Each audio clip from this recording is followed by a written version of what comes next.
আল্লাহ তাআলা মানুষের উপর যে কারণে রাগান্বিত হন সেগুলো মূলত পাপ ও অবাধ্যতার সাথে সম্পর্কিত।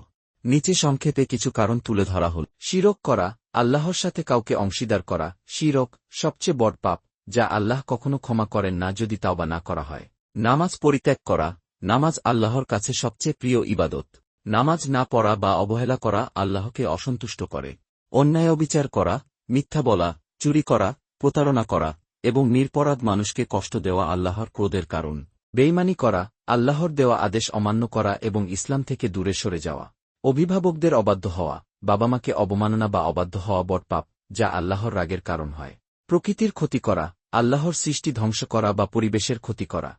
সূরা আর-রুম 41। গীবত ও অপবাদ দেওয়া, কারও অনুপস্থিতিতে তার দোষ চর্চা করা বা মিথ্যা অপবাদ দেওয়া।